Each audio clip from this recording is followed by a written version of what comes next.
हरे कृष्णा। आप सभी का मंगलमय हो। आप सुन रहे हैं कार्तिक मास का महात्म्य 26वां अध्याय और उसके बाद आज आप कार्तिक स्नान की सभी कथाएं भी सुनेंगे।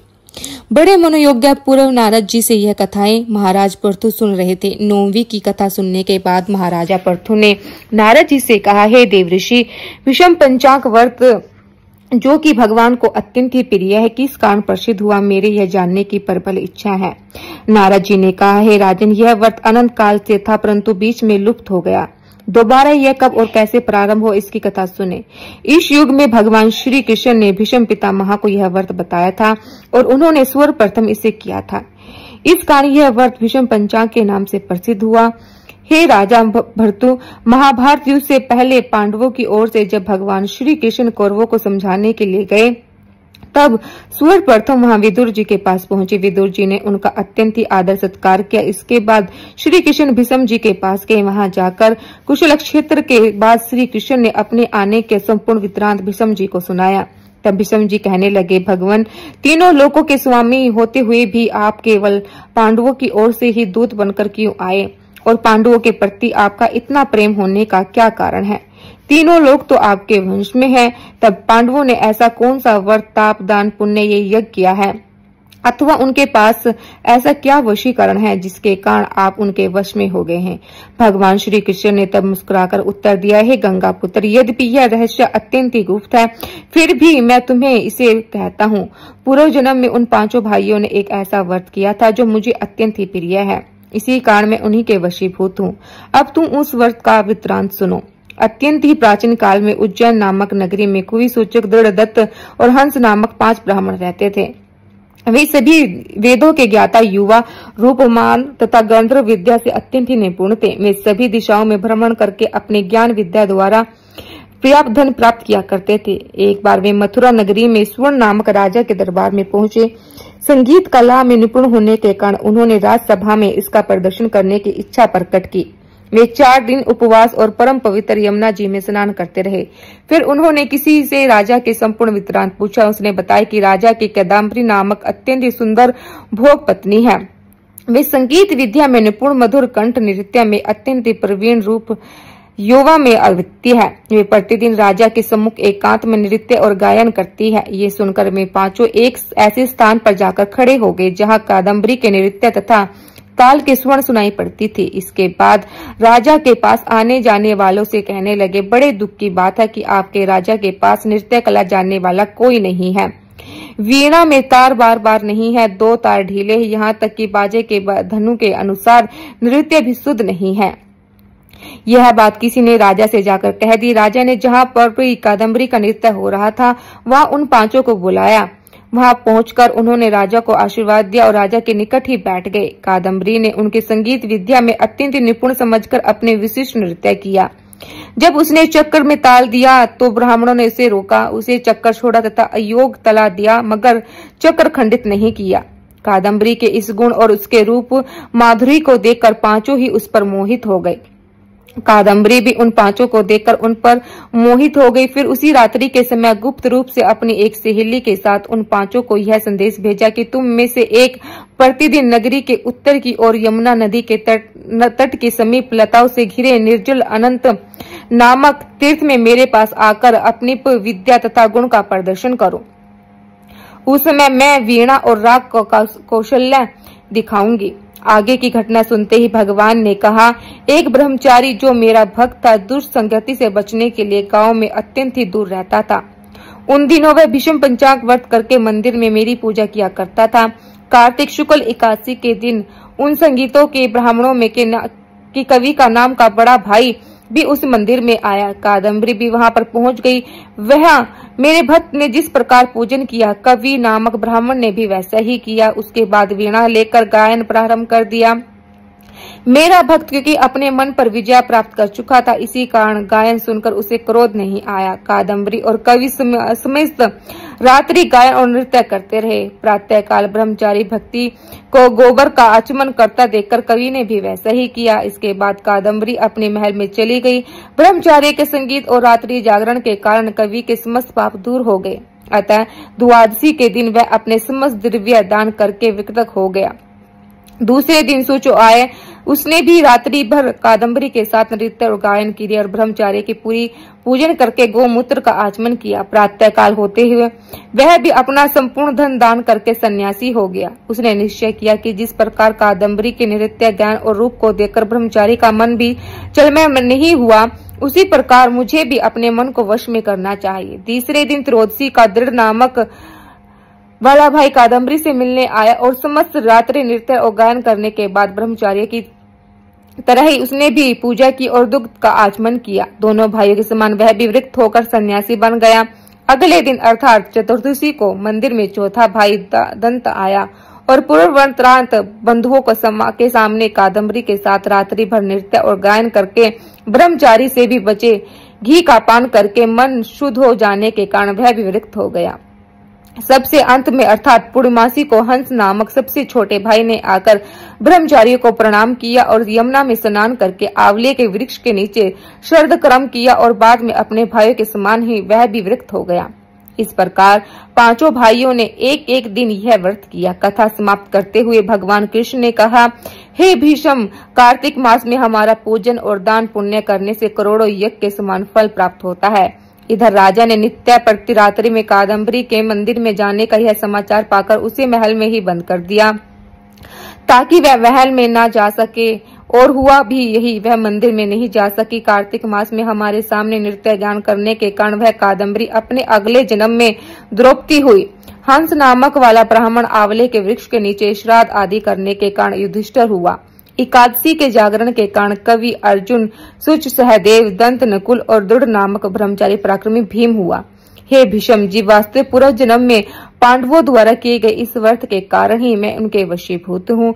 तब भीष्म पितामह के पूछने पर श्री कृष्ण भगवान ने उन्हें तुलसी की महिमा इस प्रकार वृत्तांत सुनाया, जिसे आप सभी बहुत ही सावधान पूर्वक और श्रद्धा के साथ सुनिए, क्योंकि आज और कल एकादशी के इस पावन अवसर पर तुलसी की महिमा का वृत्तांत आपके लिए उतना ही आवश्यक है जितना कि अमर हो जाने के लिए देवताओं के लिए अमृत था। कार्तिक मास में जो भक्त नित्य स्नान करके पवित्र होकर कोमल तुलसी दल से भगवान विष्णु की पूजन करते हैं, वे निश्चय ही मोक्ष पाते हैं। पूर्व समय में भक्त विष्णुदास भक्त पूर्व तुलसी पूजन से शीघ्र ही भगवान के धाम को चला गया और राजा चोल उनकी तुलना में गौण हो गए। तुलसी से भगवान की पूजा पाप का नाश और पुण्य की वृद्धि करने वाली है।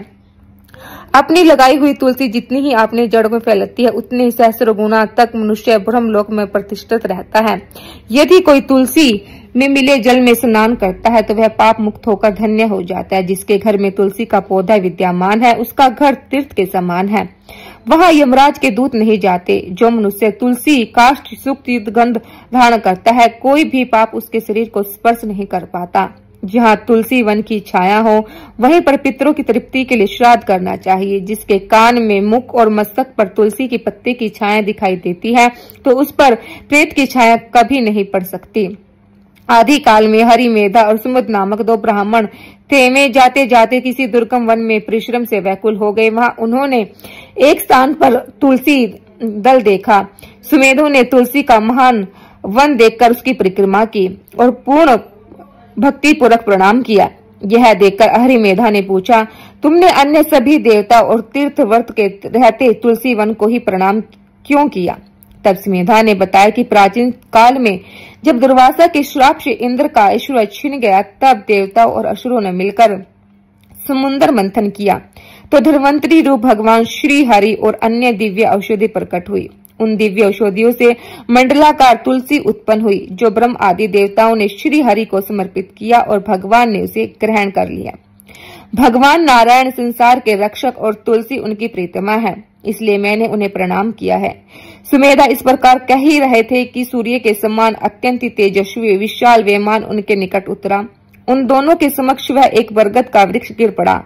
उसमें से दो दिव्य पुरुष प्रकट हुए। उन दोनों ने हरि, मेधा और सुमेधा को प्रणाम किया। तब दोनों ब्राह्मणों ने उनसे पूछा, आप कौन है? तब उनमें से जो बड़ा था वह बोला, मेरा नाम आस्तिक है। एक दिन मैं नंद वन में क्रीड़ा करने गया तो देवांगियों ने मेरे साथ इच्छा अनुसार विहार किया। उस समय उन युवतियों के हार के मोती टूटकर तपस्या करते हुए लोमेश ऋषि पर गिर पड़े। यह देखकर मुनि को बड़ा क्रोध आया। उन्होंने सोचा कि स्त्रियां तो प्रातंत्र होती है, अतः यह उनका अपराध नहीं है, दुराचारी आस्तिक ही शाप के योग्य है। ऐसा सोचकर उन्होंने मुझे शापित कर दिया। अरे तू ब्रह्म राक्षस होकर बरगद के पेड़ पर निवास कर। जब मैंने विनती से उन्हें प्रसन्न किया तो उन्होंने श्राप से मुक्ति की विधि का सुनिश्चित कर दिया। जब तू किसी ब्राह्मण के मुख से तुलसी दल की महिमा सुनेगा तो तत्काल तुझे उत्तम मोक्ष प्राप्त होगा। इस प्रकार मुक्ति का श्राप पाकर मैं चिरकाल तक इस वट वृक्ष पर निवास करता था। आज देववंश आपके दर्शन से मेरे छुटकारा हुआ। इसके बाद में दोनों श्रेष्ठ ब्राह्मण परस्पर पुण्य में तुलसी जी की प्रशंसा करते हुए तीर्थ यात्रा को चल दिए। इसलिए भगवान विष्णु को प्रसन्नता देने के लिए कार्तिक मास में तुलसी की पूजा अवश्य करनी चाहिए। द्वापर युग का प्रारंभ कार्तिक शुक्ल नवमी को हुआ था। अतः कार्तिक शुक्ल नवमी से एकादशी तक मानव विधि विधान से तुलसी विवाह का उत्सव करे तो उसे सर्वश्रेष्ठ दान यानी कन्यादान का फल प्राप्त मिलता है। कनक की पुत्र किशोरी ने एकादशी के दिन संध्या के समय तुलसी के विवाह की विधि संपन्न की थी। इससे वह वैद्य दोष से मुक्त हो गई थी। अपनी भक्ति और सामर्थ्य के अनुसार 1/4 या 9 मिश्रित धातुओं से भी श्री विष्णु और तुलसी जी की प्रतिमा बनवाई। फिर तुलसी और भगवान विष्णु की प्रतिमा से प्राण प्रतिष्ठित करके स्तुति के आदि के द्वारा भगवान विष्णु को निद्रा से जगाए। फिर पुरुष शुक्ति से वह सोपाचार से पूजा करे। पहले देश काल स्मरण करके श्री गणेश जी की पूजा करें। फिर पुण्यवाचक करके वेद मंत्रों का आचरण करते हुए शंख और घंटी बजाते हुए भगवान विष्णु की प्रतिमा को तुलसी जी के निकट लाकर रख दें। प्रतिमा को सुंदर वस्त्र और अलंकारों से सजाए रहे। उसी समय भगवान का आह्वान इन मंत्रों से करें।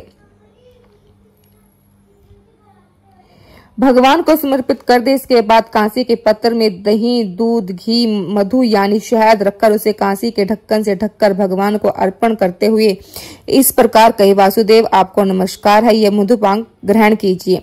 तब दोनों को एक दूसरे के समक्ष रखकर मंगल पाठ करे। इस प्रकार गोधूली बेला में भगवान सूर्य कुछ कुछ दिखाई देते हैं। तब कन्यादान का संकल्प करे और भगवान से यह प्रार्थना करे, आदि मध्य और अंत से रहित त्रिभुवन प्रतिपाल परमेश्वर, इस तुलसी को आप विवाह के रूप विधि से ग्रहण करें। यह पार्वती जी के बीच से प्रकट हुई है, वृंदावन की भस्म में स्थिर रहती है तथा आदि मध्य और अंत में शून्य है। आपको तुलसी जी अत्यंत ही प्रिय है, अतः मैं इन्हें आपकी सेवा में अर्पित करती हूँ।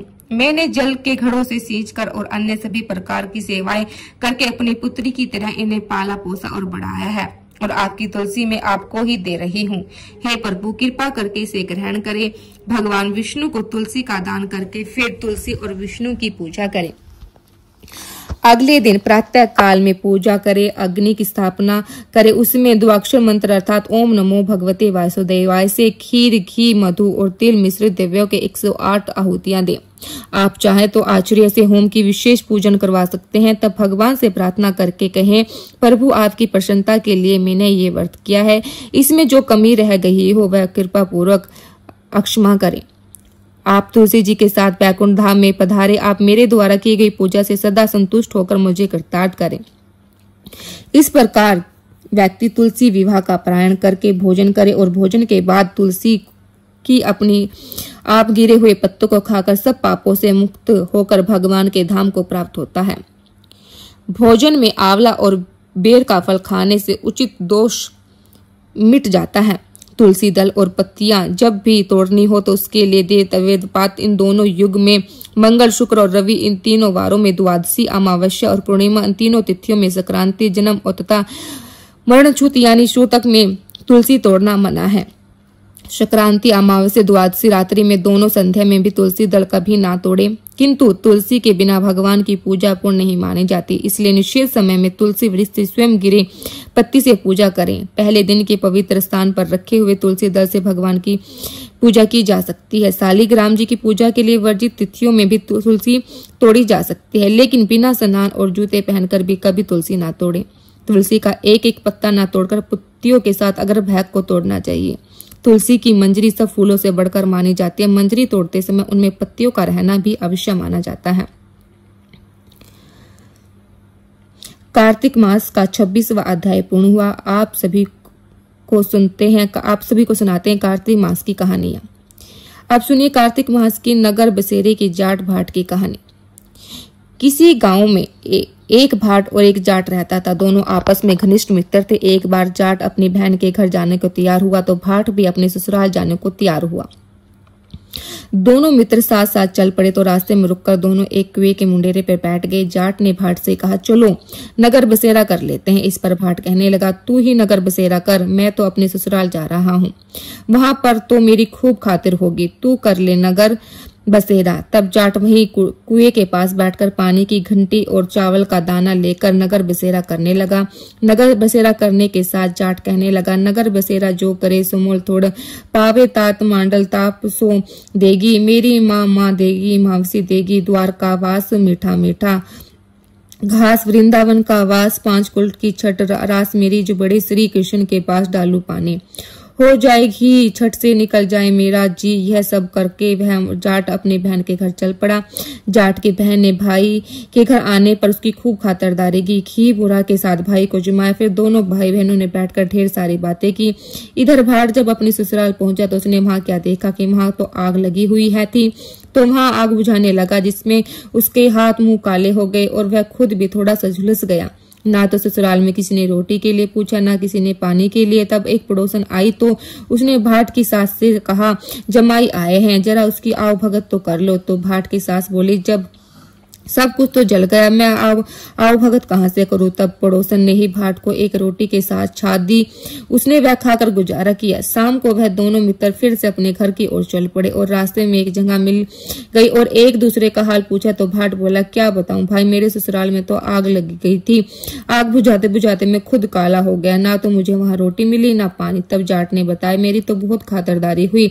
फिर बोला, मैंने तो कहा था ना नगर बसेरा कर ले, अब कर ले। लेकिन भाट ने फिर मना कर दिया और कहने लगा, तेरी मावसी है, पता नहीं रोटी दे या ना देगी, तेरी तो माँ है, दही की चुचली चुरमे का पेट धर जाएगी। भाट ने फिर नगर बसेरा नहीं किया, लेकिन जाट ने कर लिया। नगर बसेरा जो करे समले धोवे पावे, दात माणा तापसी देगी, मेरी माँ देगी, मावसी देगी, द्वार का वास, मीठा मीठा घास, वृंदावन का वास, 5 कुल की छठी रास, मेरी जबड़े श्री कृष्ण के पास डालू पानी, हो जाए कि छठ से निकल जाए मेरा जी।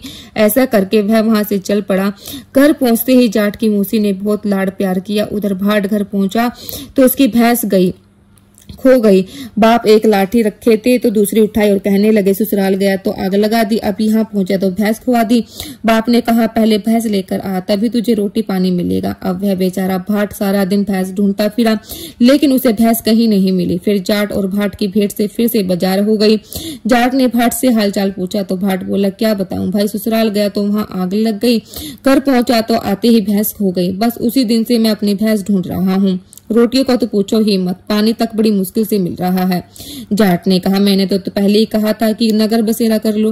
अब की बार जाट की बात सुनकर भाट बोला कि अगर तेरे नगर बसेरे में इतनी ताकत है तो चल अब कर ही लेता है नगर बसेरा। फिर दोनों मित्रों ने बैठकर नगर बसेरा किया। दोनों कहने लगे, नगर बसेरा जो करे समेल धोवे पावे, तात माणा तापसी देगी, मेरी माँ देगी, मावसी देगी, द्वार का वास, मीठा मीठा घास, वृंदावन का वास, 5 कुल की छठ रास, मेरा बड़े श्री कृष्ण के पास डालू पानी, हो जाएगी झट से निकल जाए मेरा जी। दोनों ने नगर बसेरा किया। इसके बाद भाट जैसे ही कुछ कदम आगे बढ़ा तो वहां पर उसको खोई हुई भैंस मिल गई, जिसे लेकर वह खुशी से अपने घर पहुंच गया। घर पहुंचते ही माँ ने कहा, लड़के को आते ही घर से निकाल दिया, सारा दिन भूख प्यासा भटक रहा होगा। ऐसा कहकर उसकी माँ ने उसे खूब खिलाया पिलाया, लाड़ किए और इसकी घटना के बाद से सारे नगर में ढंडोरा पिटवा दिया कि कार्तिक मास में सब कोई अपने पीहर या सासरे आते जाते नगर बसेरा जरूर करे। जैसे भाट को नगर बसेरा करने का फल मिला, वैसे हर किसी को मिले। यही थी नगर बसेरा की कहानी।